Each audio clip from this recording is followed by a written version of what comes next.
here. This is another episode of the Saved and Delivered Show podcast. I don't know what we call it, from the Strength Project. Today we are going to be again looking at addictions. You know what we do here? We look at addictions and we look at how to navigate addictions from God's point of view. Usually we'd have a guest who is here to share their story, tell us about their journey through addictions and how God has delivered them.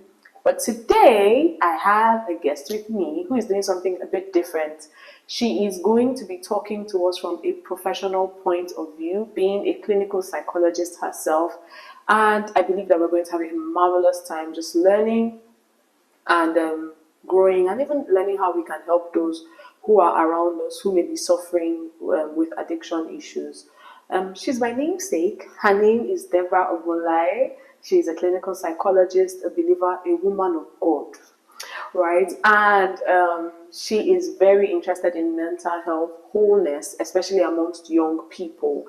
Her areas of interest are anxiety and depression disorders and drug use disorders. And she's graciously agreed to come on the show today and share her knowledge with us. So please help me welcome Deborah Ogbonlaiye. Thank you. How are you, ma'am? I'm doing very well. I'm very happy to have you here. Very happy to be here today. Amazing. So, when I heard that you were a clinical psychologist, I was like, why did she pick that field of study? Because I think most people, when they think about psychology, they go like mad people. Mm-hmm. So, what made you decide on clinical psychology?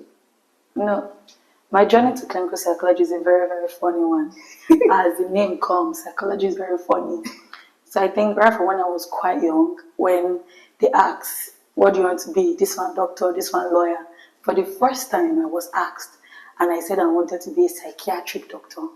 That was the first thing I said. I did not even know the meaning of the word psychiatric doctor. Your mother did not say I cast and buy. It was so funny to the extent that my classmates kept asking. Do you know, at the time I couldn't even spell the word psychiatry. It was that bad, right? Well, when I continued in life, I discovered I was very interested in knowing why people behave the way they behave. And that book, the book written by Tim LaHaye, Why You Act the Way You Do. I love that book so much. It just hit what I wanted to learn. And that was what started my path out in psychology. Amazing. So how was your parents' reaction to this career choice? Okay, I would say it was more my mom. My dad is a very open-minded person. I think if you tell him you want to study maybe how to draw, he will not mind. So far, we are serious with it. But my mom, my God, she sat me down for long conversations. Okay, what is this thing about? What did they used to do? Are you sure they will not be biting you in the hospital? A lot of hilarious things, right? But we're here today. Thank God. Thank God. And thank you so much for choosing this line of study. It's actually become like one of the most necessary fields in our day and time, because everything psychology is such a big issue right now. I want to ask you, from your professional view, why do you think we have such a big issue with psychological disorders right now? It seems like everywhere you go, people are either depressed, they are anxious, panic attacks. There's so much drug use. I was with a few young people, and I'm young in Jesus' name. I was with a few young people last week, and they were talking about one of the popular schools in Abuja. And they were talking about how rampant drug use is. And they were talking about how people are now using some drugs that cannot be detected in P-tests just because. I'm like, what is going on? I mean, when I was younger, drugs were for like the bad eggs, generally. But right now, it seems like everybody's doing something. What's going on? You know, even I too did not know how terrible drug use have become until I did my practicum at Neuropsychiatric Hospital in Aro, Abeokuta. And I worked at their data team where, my God, the number of young people that come in for rehab in drug is insane. Like, so much. Parents are weeping. You see parents come with their children and they are crying. All they are begging for is help because of the adverse effects, that drugs bring. I would say one of the major reasons young people go into drugs or find themselves in different kinds of addictions, including behavioral addictions, is because of the age, the change in times and age. There's this, we've categorized, to better understand humans, we categorize ourselves into generations. And this thing about being a Gen Z, and this thing about being in a world where there's so much crisis going on, there's so much economic challenges, there's so much emotional challenges, and little ability to tolerate, little emotional resilience, little understanding of the way the world works is one of the ways I think young people find themselves in things like this. So you are growing up, it just dawns on you that you're an adult. Number one, there's no that preparation, especially from home. There's no that preparation of what life could be, and tolerance level is drastically dropping. Now, in those days, people can just brace up. I can do it. There's that positive mindset. There's that ability. There's that agility. There's that resilience in thinking. Now, that resilience is drastically dropping. Now, you talk to an average young person, and they tell you the world has ended. It's over for me just because of one or two needs are not being met. So I would say it says a lot about our emotional resilience. It says a lot about peer pressure in this age. It says a lot about what the influence, the negative influence of social media. A lot about pressure to young people. So much more about psychological effects, sociological effects, more so to why people, engage in things like this. I want to ask a question, because when I deal with young people a lot, as you know, and one of the things I hear parents constantly say is, "Oh, they're not resilient. Oh, they're not resilient." When in our time, all these things used to happen, and we used to manage. Why can't they manage? And all of that. And I want to ask, why is there a drastic reduction in emotional resilience? Why?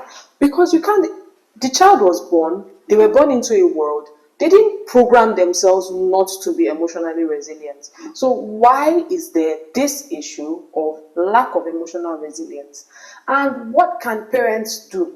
What can older people do to help, build emotional resilience in the people that they are over?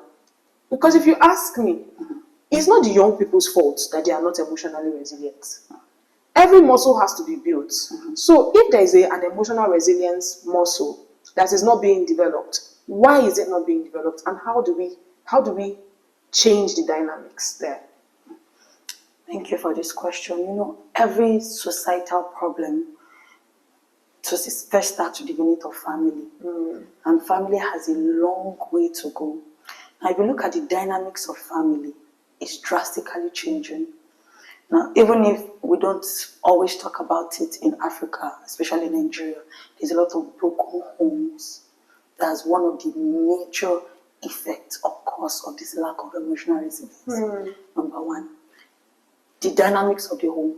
There is no father-mother care. This was not there before. Or it was there, but not to this degree. So, number one, the dynamics of the home.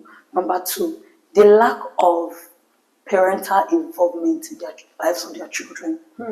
Now, a lot of parents are like, "Oh, I know what is going on in the life of my child," but because of that generational gap, that parents are not willing to acknowledge. Thank you, ma.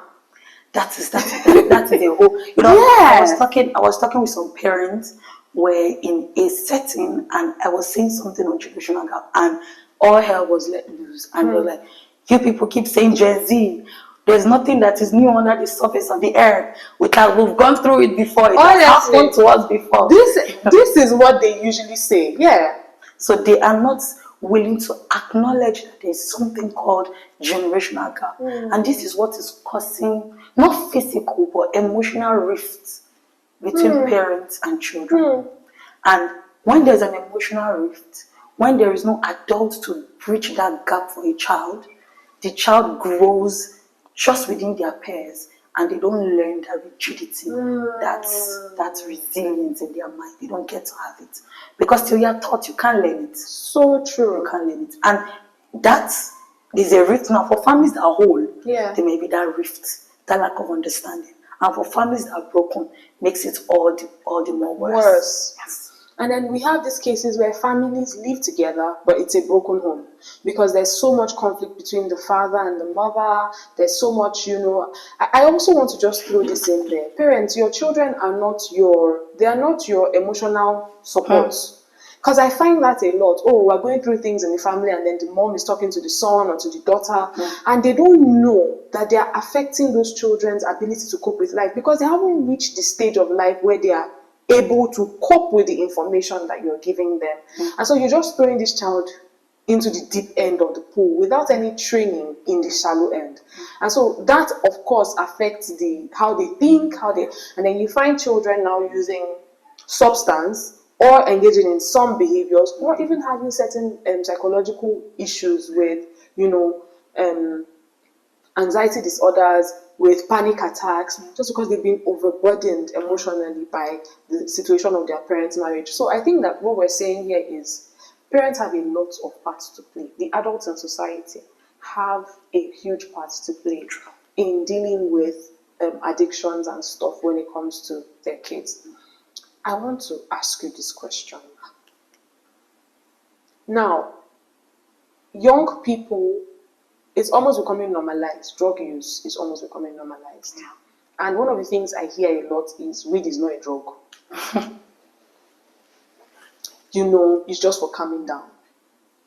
It's just for, it doesn't really have any effect on. I want you to speak to that because this matter of weed is a matter that we are constantly on. You tell somebody, oh, the person will say, I smoke. And I'm like, oh, you smoke cigarettes? Oh, no, I just smoke weed. I'm like, I just smoke weed. Like, when did that become do you understand? When did that become just? Somebody actually told me, oh, cigarettes are even worse than weed. I'm like, okay, so I want you to speak to this matter of weed and weed use and I think in 2014, the United Nations of Drugs and Crime did a research in Nigeria and discovered that weed, which we call cannabis, is one of the most abused substances in Nigeria. So it is true when people actually smoke weed or use it in however they use it for. Funny story before I go to that. My friend was talking to me when we were in the class, and she was like, she went to a friend's place just to have fun, chill, and they prepared noodles, and they were like, are you interested? I'm like, yes. She was interested, a female friend, and she ate these noodles, and the way she slept, she has never slept like that in her life. And when she woke up, they were laughing at her, and she was like, oh, why did I sleep this deep? Maybe it was the Lord that gave me this sleep. It was not the Lord. It wasn't the Lord. When they told her what they had put inside, she was so sad and went home to talk about how much this has gone into our society to the extent that it is now normalized, and that is true. The people don't understand the negative consequence of these things, number one. Number two, people don't know that something called addiction is real. Now, whatsoever substance, even caffeine, even paint thinners, anything can be used, can be abused. And people don't know the extent to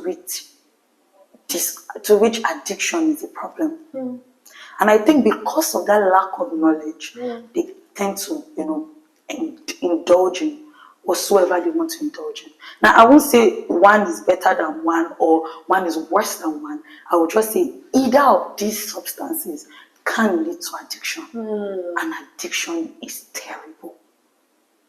I never knew how terrible addiction was until I worked in neuropsychiatric hospital. My God, addiction is terrible.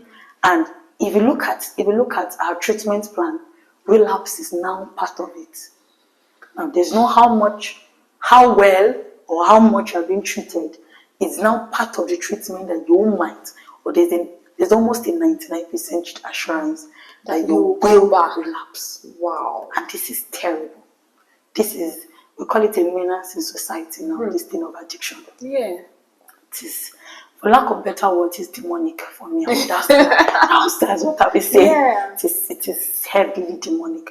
And because people don't know that whatsoever you engage in, this cycle will bring you to addiction, whether you take cigarettes, whether it is cocaine, whether it is weed, anything to bring you to addiction. So however possible, or as much as possible, avoid it. Abstinence from it is the best solution. Best solution. So abstinence is the best solution, but we have this number of young people, this mass of young people who have already engaged in some kind of use or some kind of habit, because masturbation is also, and pornography is also an addiction. They're already there. They're already saying, is it too late for me now to come back? You have some of them who have gone to rehab and come out and relapsed. And they're like, maybe this is just going to be my life going forward. What do we say to those kind of young people? Okay, for someone in that constant circle of addiction treatment, I would say one of the major things, as a psychologist, one of the things I would encourage is to keep on treatment. Addiction doesn't get cured. There is no cure, like, oh, I'm being cured. I will never indulge in it again. Even if I deliberately put myself in such kind of situation, I would never engage in it. I've gone to rehab. We've done the 12 steps. We've done all the whole withdrawal. We've done all the whole things we do in psychology. And, I've been spoken to. We've done therapy. I've taken all the drugs, all my medications. I'm fine. Nothing anymore. I can never do it again. That is a serious lie. I want to put that out there. Addiction can never be fully cured. It is an ongoing treatment. Wow. It is forever an ongoing treatment. Wow. Yes. So if you are indulging, or let's say, let me categorize the people I'll talk to now. Okay. Let me start with those who have started treatment. Let's say you've started treatment, you indulge in one of these substances or even behavioral addictions, and you started treatment, you've got to the hospital, and you're already on treatment. For those that have been released already, it could range from mild, moderate to severe. Yeah. Let's say yours was severe and you were hospitalized for a while and now you've been discharged. Please keep up with your treatment and avoid whatsoever you have been treated for. Now, if it's cigarettes, that's nicotine. If it's cannabis, that's weed, methamphetamine, ecstasy, whatsoever you have been addicted to, abstain completely. Don't fall into the range of people that say, oh, we just hang out with one of those friends. I want to watch them. Exactly. They will convert you. There's no way around it. You will be converted. Yeah. Definitely be converted. So abstain completely from it. Now, the downside of addiction is that it works on your prefrontal lobe. That it takes away this God-given gift of will, self-will. So, and that's why I believe it's demonic. It takes away that gift. It's a gift. Will is a gift that God has given to all human beings, irrespective of who you are. Now, addiction takes that away from you, where you become dependent on whatsoever you are addicted to, and that's what makes it a disease. That's what makes it a sickness. People say you can stand up, you can get away from it. No, that's an addiction. You don't tell people, someone already addicted, already, biologically dependent or something, to just leave it. They can't. They cannot help themselves. They lack the ability. They lack it. Wow. That willpower is gone. So now, if you're in treatment, it means they have, because of the confinement of the environment, you have been weaned off whatsoever you have been addicted to for a while. Yes. So in some sort of way, you have regained some kind of control over that particular thing. Yeah. So I would say you stick to that control you've gotten and grow it over time by abstaining. Yeah. It's not easy, especially when you're in public, and that is where the place of community comes in. Thank you so the much. The place of social support. So we call it social support in psychology, where you have to depend and wholly lean on social support in times like this. Put yourself, have accountability partners. Not just one. Not just one. Somebody say accountability partner. I say one is not sufficient. You have to have a lot of them. Put them around you.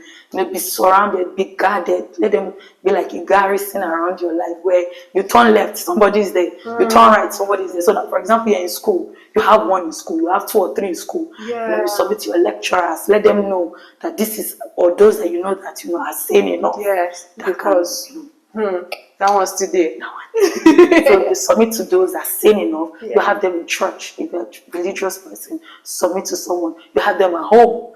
Your parents. If if they will take you for treatment, actually, I feel most parents that have gotten to a place of taking their children for treatment are now willing to walk through that process with them. Yeah. Okay.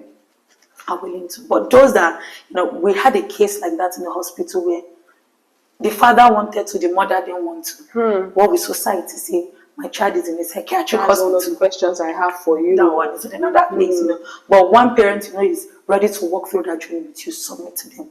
So my plea is have social support, have a community, a host of people that are willing to help. I like the word host. Yes, a host of people that are willing to help you. That's for you that have started treatment. You that have not started treatment and you know you are severe. Now, these people that have substance use, not even behavioral, substance use, it's severe. You can't do a day without taking a puff or two. Now, or you can't do a day without. Now, some people are even addicted to cough syrup. Because of codeine content. Yeah. So we don't even want to get into what people. It's a spectrum of drugs that people can be addicted to. But yours is severe, and it is still private because no one knows it yet. I will encourage you to talk to someone. Please talk to someone you think will listen to you. And there's these guys, now being a Christian, so it will permit me to use some terminologies. There's these guys that the devil will use that they will not understand. Number one. Or my matter will cast. I don't know how this is. Yes. My matter will cast, something like that. The world will find out what it is. Yeah. Sometimes I keep telling young people, it's better for the world to know than for you to die in silence. So true. Better for them to know and help you than die in silence. So if you are one that you have a severe case or even a moderate case, you just know that your mind is always on this drug. I'm always thinking about it. And that's one of the first steps in addiction. Yeah. Compulsive thoughts. You're trying to take it away. Intrusive thoughts. Intrusive and compulsive. Yeah. So you have a train, intrusive being that you have a train of thoughts that is not a drug. It just pops in. Compulsive is, I'm trying to take it away, it's refusing to go. I'm trying to, it's refusing to go. That's compulsive. So both intrusive and compulsive thoughts on the drugs. Now you might be indulging or you might not be indulging. Yeah. But you have either of these. Yeah. Please talk to someone. Talk to someone about it. Now, let me speak to my Christian folks. I'm praying about it. I'm telling the Holy Spirit. This morning I still talk to the Lord about it in my morning devotion. If it is already a problem, it means you can't help yourself at that time. Let me talk to you based on what you understand. You need a higher grace. You need something or someone higher to help you at that time. And please talk to someone. You know your problem. Talk to someone. Yeah. And if they bring a solution like go to a hospital or go to the rehab, please don't shy away from the idea. I always encourage people because the steps you have been taught, the environment you find yourself helps a lot. Yeah. Helps a lot. Yeah. That's to someone who has not even started treatment. Now to you, who don't believe that what you are doing is a problem. Exactly. Please go there, man. Just a puff here and there. I take you for recreational use. You take it for recreational use, but you've left that circle. But you still go home, but you want to take more. You know you want to take more. And you call that person to, order that thing, whatsoever the thing is for you. You order it, and in your secret place, you are taking it. You know you are taking it. But you come out and say it's not a problem. Please, it is a problem. Now, let me talk about something. How do I know it's a problem? Someone came to the hospital one time, and the person was like, my alcohol use is not a problem. The wife, the children, the place of work, he lost his job. Lost his job, yes. And it's not a problem. It's not a problem. It's not a problem. He's just taking it to calm down. It's not a problem. How do I know it's a problem? Number one, it starts affecting your relationships. Yes. The major thing substance does to you is to change your behavior. There is like a behavioral modification. Now, let's say you're someone that's usually calm, you're not easily agitated. You discover that when you start taking drugs, you start getting angry easily. You start getting offended easily. Little things tick your boxes. It's becoming a problem. Now, you're someone that they talk to you, you flare up instantly. it's becoming a problem. There's someone that you sleep well at night, you now lack sleep. Insomnia is usually a major problem. Now, is it that too? You lack sleep or you sleep too much? Oversleep. It's becoming a problem. There's someone that you don't eat too much, now, especially for people that take cannabis, weed makes you have a large appetite. A very large appetite. So after taking weed, after that episode, you have to eat a lot. Yes. You discover you eat so much more than you normally eat. It's becoming a problem. Wow. Your body system is starting to change. That's another thing. You're someone that little things that get you excited no longer get you excited. Yeah. It's becoming a problem. So the way your brain releases dopamine is gradually changing. It's becoming a problem. Now you see 2 or 3 of what I've mentioned, being seen in your life over time, you know that, wow, I am becoming addicted. I'm becoming dependent on whatsoever substance you're using. Please seek for help. Yes. Please seek for help. It is becoming a problem. I want us to talk about stigma, because that's usually one of the biggest issues with seeking for help. Yeah. There's such a stigma around drug use, and the way it is 2 extremes. There's either this stigma that silences, or there's the what will I call it now? The liberty that says there's that normalizes nothing, yes, that there's nothing wrong with it. Yeah. And the part of the world we're in there's still so much of a stigma, especially around church circles. Now, I was talking with one of my friends, who I'm going to, my older friends, who I'm going to bring on the show one day, and she was talking about the level of addiction amongst pastors' kids and pastors' wives. And that amazed me, that pastors' wives have a huge issue with addiction, but it's not talked about. It's almost like there's this taboo topic that if you bring up, you're disgracing your family. In fact, recently I was talking with one of my pastors, and she was telling me about this young person who has been through addiction and wants to share his story to help other people. And parents are like, never. You want to disgrace us in front of the world. You want to bring our issues into the public. What do we do about this stigma issue? We can't go to the far right and democratize and accept and normalize. We also can't go to the far left and say, this matter, if you do it, you are doomed, you are useless for life, and all of that stigma against it. And social, what's the word now? Sort of like a ban socially. What's the in-between? Especially with the church. How do we deal with it? Because we have so many young people who are already here, not even just young people, even older people, who are already caught in this cycle. They need help, but if they go and look for help, it turns to problem. Very true. So how do we do this? Okay, I would say the church has to come to a place where they properly appraise what the devil is doing in this time to young people. I'm happy that there are already some ministries who are taking it up and who are, speaking out on mental health issues. Yeah. But this thing on addiction in its entirety, be it substance use disorder or behavioral addiction, is somehow hidden.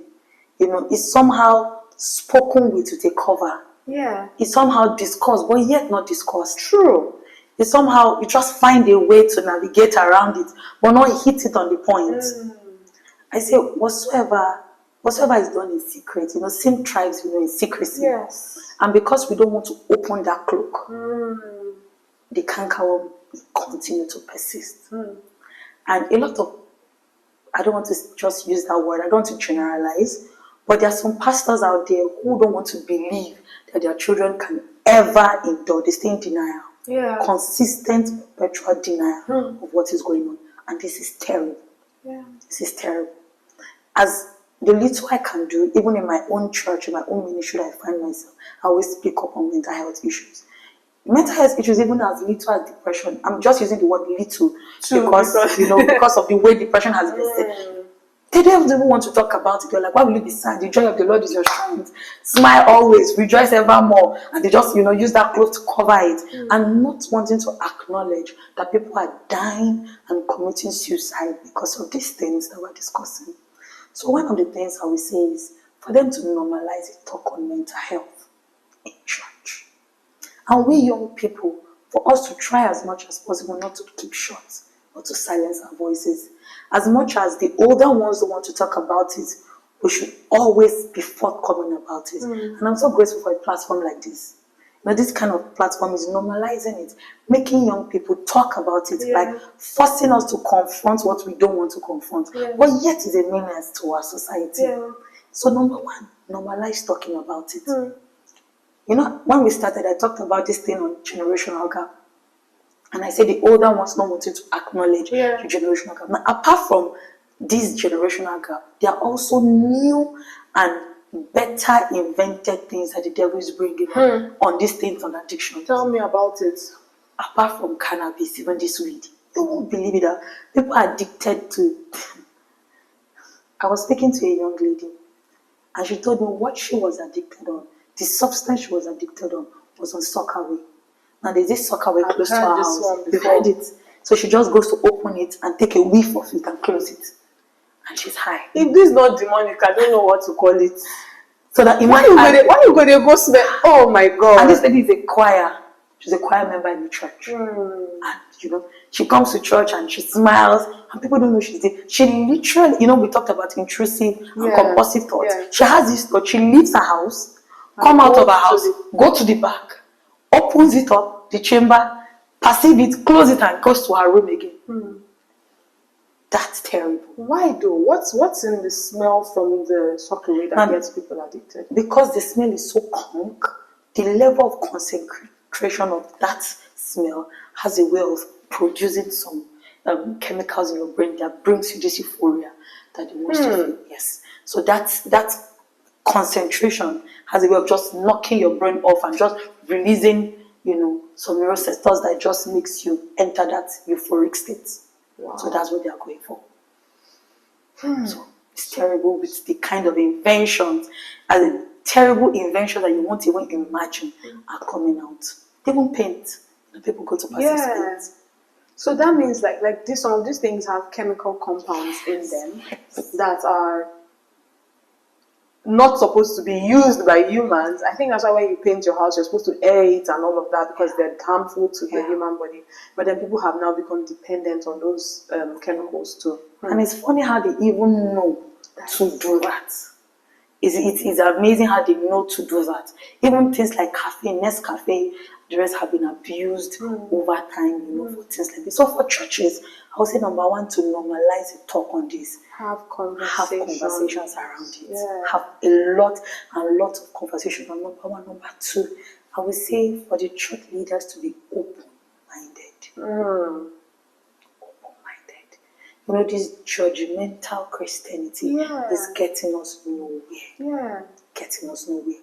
To have an open heart towards, not to permit or allow sin, but to be a safe space where someone can talk to you about their faults.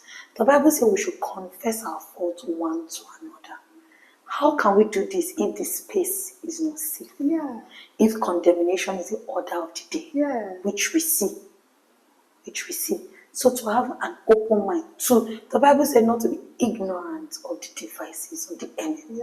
One of the ways to not be ignorant is to open your heart to listen to what these young people are saying. Daddy, I have a problem. Listen. Don't brush them aside. Don't trivialize their pain.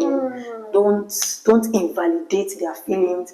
I know young people want a lot of people. There's a trend now going on called romanticizing mental health. Yes, where young people want over validation for what they are going through. Yes, but as an adult, you know how to guide them to face it when it ought to be faced, and give the tough talk when you ought to give the tough talk. Because even in addiction, we know it's a disorder, we know it's a disease, but you also have a role to play. That's the person who's addicted. The addicted person has a role to play. So you can't just just leave it. Oh, I'm addicted. I don't have my free will. I'm not So I'm just gonna go on. Let's go with the flow. Everybody bow to me. Understand me. There was a case like that, and the doctor was like, "No, you also have a role to play in this fight. You are not without responsibility." Yes. So open-mindedness, normalizing the talk, and seeing it as a strategy of the devil. I want to ask this again. One of the issues I have with, especially when I'm dealing with church leaders, is that they don't want to seek professional help. Somebody comes and they're addicted to a substance and they clearly need rehab. Or somebody is in the depths of depression or having issues with anxiety and they clearly need a therapist. And it's almost like, if you do that, you are despising the grace of God. You are saying the blood of Jesus is not powerful enough to. Yeah. Please speak to this, because it's God that still gave psychologists and therapists the knowledge that and I'm not saying go to any kind of therapist or any kind of psychologist or any kind of person. I'm saying that I think that they're Christians, Bible-believing therapists. You're here, a clinical psychologist, and you're a Christian. I know you're Bible-believing and all of that. But then there's still professional skill and knowledge that is needed to address this issue. So speak to that a little, please. Okay, I think the first time I came to church and I was like, "Oh, I've graduated." And they're like, "Okay, what did you study?" I said, "Psychology." I said, everybody raising their eyebrow. Why? People that want to act like gods. They act like they can cure all sicknesses. If you are mad, Jesus healed the madman of Gadara. Was that not a psychological issue? He was tearing himself. Was it not? Okay, all right. So you've experienced what I'm talking about. I've experienced the backlash over and over again, and I'm still experiencing it. Wow. And I'm happy I'm experiencing it. It gives me the opportunity, to confront the situation and talk to it and speak to it, as you are also giving me this opportunity. So number one, I would say, doctors, therapists are not gods. This is an established fact. I don't even think any sane doctor will call himself a god. True. Because that there are a whole lot of limitations to medicine. Till today, we're still looking for the cure of cancer. We're still looking for the cure of cancer. And we've seen cancer miraculously healed in churches. Yeah. So we cannot deny the power of God therein, right? But we also cannot deny the wisdom God has also given us. Now, I have malaria, I'm sick. I take anti-malaria. Now, the fact that I can even go down with malaria means that I have not gotten to that level yet, or I'm still building my faith to a place where I can live in divine health. Human, and human things happen to human people. And it's also true. I've discussed with a set of people who have said, "Oh, you can believe God for healing." True. I don't also, ignore that fact that I can't believe God for my healing. But the fact that I am down with it now, what do you do for me? You help me look for a solution now. Exactly. I get well, I get on track on the training, right? Yeah. But I am sick now. Yes. So you have someone who is sick now, a psychological issue. It's a psychological, and it's now. What do? We provide help now. Exactly. Now. So for the person to have gotten to this place, is a human, number one. Yeah. The best of us is still a human being. Exactly. A man of God still is a man of God. Man being the point of emphasis. Still a man of God. Yeah. So the man of God has to get the help at that time. Yeah. And God has, in His graciousness, given us wisdom. Yeah. Funny how when I started studying psychology, I saw that most of our techniques, most of our interventions that we use are highly scripturally based. No knowledge sincerely doesn't come from God. Exactly. Every knowledge is from God. Every knowledge. We use things like mindfulness.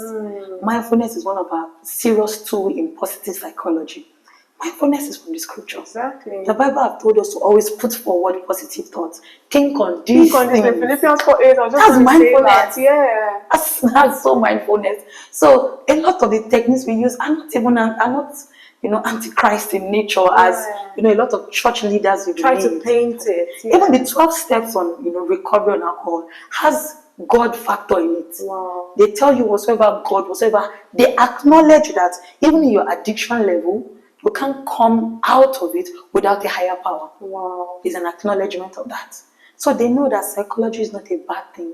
Therapy is not a demonic thing. Yes. It is God in His wisdom, in His benevolence that gave us that wisdom to do. Amazing. I think one of the things I want to just chip in here, of course I'm not this is not my field, but I want to chip in here is, look, even if you lay hands on someone and they become healed immediately, Jesus says that there's this guy who had a demon, and the demon was cast out, and the house was swept and cleaned. The demon went to wander in the dry places and then came back, checked out the house, clean. What did he do? Went and brought his 7 elder brothers to come and join him in living in this beautifully new refurbished apartment. There's training on how to maintain what has been received by the Spirit in your soul, in your body. This is what doctors, psychologists, and therapists do. They train us, even when the healing is supernatural, on how to maintain that healing, how to maintain that health, how to maintain that space in our minds and our bodies. So when she's saying things like, oh, the community you keep, abstaining, these are wisdoms. And it's easy for us to say, oh, we can do it in church. But many times we don't have the language, we don't have the skill, we don't have the training on how to bring people from point A to point B on this matter. And there's absolutely nothing wrong with allowing those who have been trained for it, who also have the Spirit of God, to guide people down this path. There's nothing wrong with them not having help outside your church. In fact, I think this is one thing I want to say as we begin to round up this episode. Your denomination is not the body of Christ. Do you understand? Very true. Because it's always like, why do you have to go outside? Why do you have to go outside? We are a body of Christ. It means that some of the skills that we need are not inside our denomination. We'll go and look for them in other parts of the body of Christ. And so please, if you have someone in your circle who needs help, and for instance, Strength Project now is giving, allow them to approach the people in Strength Project. Strength Project, allow people to go to where there is help to find them, because people are dying. We're still going to have another conversation. We are coming back where we're going to talk about depression, anxiety, panic attacks, and all such related things as well. We don't have the time to go into that fully, but we have to talk about that as well, because that's a pandemic, and it's one of the things that people trivialize, especially the older generation. They're like, hey, you are depressed. Me too, have been depressed. Yeah. But we have a friend, for instance, who was with family in the afternoon, went home at night, drank sniper, oh dear, and died. Oh my God.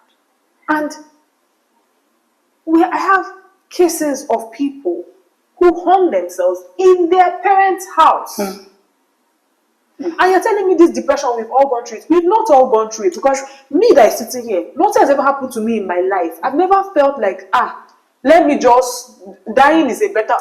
Suicidal thoughts. Do you understand? And then you have people who, not only once, not only twice, this is like a continuous pattern for them. We have to talk about that, even though we can't talk about it today. But, what was I ever saying now? I've lost my train of thought. Let me come back, right? Please, allow people get help. Allow people receive help. Allow people get help. If people need help, let them find help. Don't be this barrier to their finding help from where it can be found. Thank you so much for being with us today. Do you have any last things you'd like to say to the people who are watching this? Yes, okay. Yeah, I will start by talking to our leaders, our Christian leaders. I would just employ you to please kindly understand the concept of the body. Jesus was so big on the body. Yeah. The apostles were so big on the body. And the concept of the body, we help you help them. Yeah. Based on what Debbie just said, it will always help you help them. It will help you wanting them to go out to seek for help. So I would just say the concept of the body. And to you who is already going through a particular addiction, I will let you know that this does not invalidate or stop the love of God in your life. This doesn't mean God hates you. This doesn't mean God wants to, send down thunder to strike you.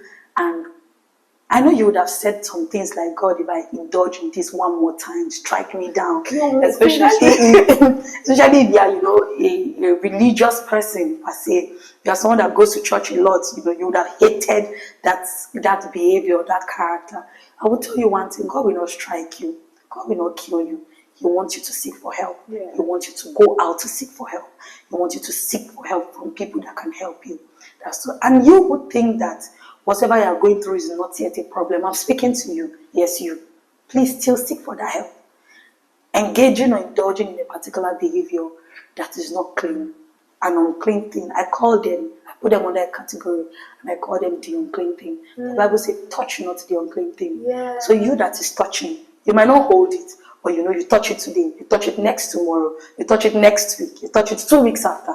Please stop touching the unclean thing. And if you try to stop touching it and you discover you keep touching it, it means it's already a problem. Please seek for help. Seek for help. There's help all over. There's a guise of the devil that keeps saying, nobody can understand what I'm going through, or nobody know the extent to which this have gotten, or nobody can properly appraise my situation. Nobody will understand. This is a big lie. It is a fallacy. There are people that can understand. There are people that have gone through it and are out of it. I said in the beginning that addiction cannot be cured, but there are people that are living victorious life after addiction. It can be cured, like, when I mean cured, I mean in medical sense. Yeah. As a Christian, I've seen it, that people are living free and victorious lives out of addiction. There is another side to what you're facing now. There is that victory out of what you're facing now. And you too can face it. But please take that step of seeking for help. Thank you. So, taking it from where she stopped in seeking for help, the Strength Project is coming together we're trying to build a community, safe space, support group for anyone who is going through addiction and anyone who needs help. She is going to be one of the people on that platform offering help. We're going to start online, and we're going to keep you as anonymous as possible. A link will be in the description box to this video, and if you know that you would need that kind of help, please just put an email and a WhatsApp phone number on the form that will be in that link, and as soon as we get started, we'll reach out to you. God will help us. He is helping us. He's giving us human resources. He's giving us skills to help us thrive and deal with this issue. We are bringing you back. You're going to come back, right? Yes, because we have to talk about this depression issue. Yeah. We have to deal with these things that are going on. Clinical depression is something that we should have a conversation about. Why can't you just be happy? Some people just can't. It's not their fault. So even this depression is something again I would also like to talk about. It's called non-suicidal self-injury. I don't know if you've heard of it before. Those people who cut themselves maybe when they are sad, just to let out the pain or the anger. Something that also is we definitely have to have you back as soon as possible. And so thank you so much, Debbie, for being on the show today. We can't wait to have you back. God bless you for joining us. This is the Strength Project. Bye. Bye.